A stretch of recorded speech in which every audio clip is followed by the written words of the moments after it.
Miss Nelson is missing.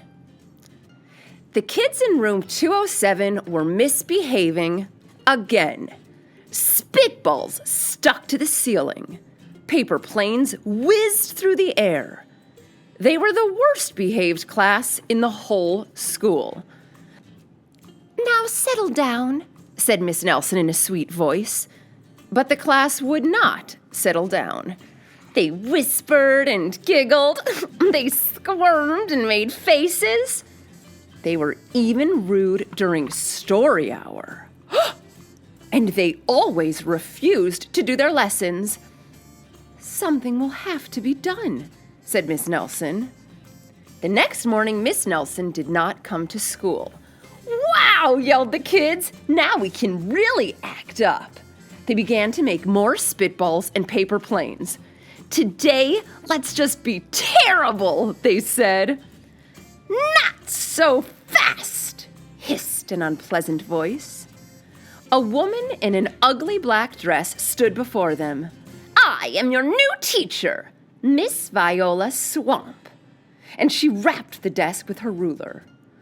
"Where is Miss Nelson?" asked the kids. "Never mind that," snapped Miss Swamp. "Open those arithmetic books." Miss Nelson's kids did as they were told. They could see that Miss Swamp was a real witch. She meant business. Right away, she put them to work, and she loaded them down with homework. "We'll have no story hour today," said Miss Swamp. "Keep your mouths shut," said Miss Swamp. "Sit perfectly still," said Miss Swamp. "And if you misbehave, you'll be sorry," said Miss Swamp. The kids in room 207 had never worked so hard. Days went by, and there was no sign of Miss Nelson. The kids missed Miss Nelson. "Maybe we should try to find her," they said. Some of them went to the police. Detective Mick Smog was assigned to the case. He listened to their story. He scratched his chin. He said.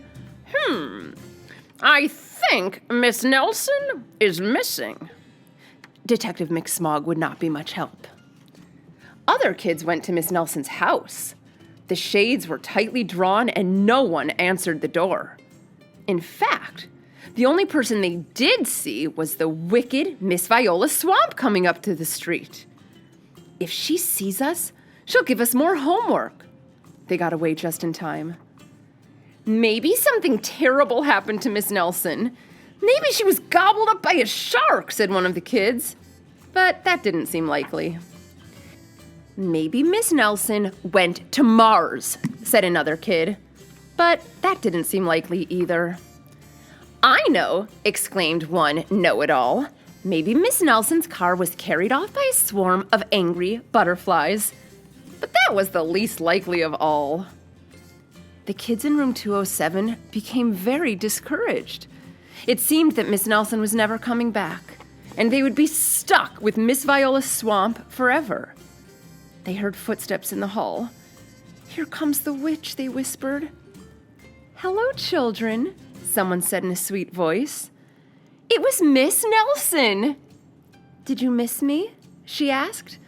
"We certainly did," cried all the kids. "Where were you?" "That's my little secret," said Miss Nelson.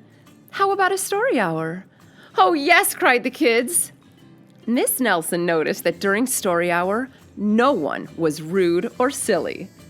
"What brought about this lovely change?" she asked. "That's our little secret," said the kids.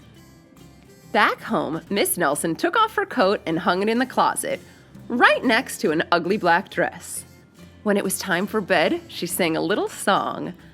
"I'll never tell," she said to herself with a smile. P.S. Detective Mick Smog is working on a new case. He is now looking for Miss Viola Swamp.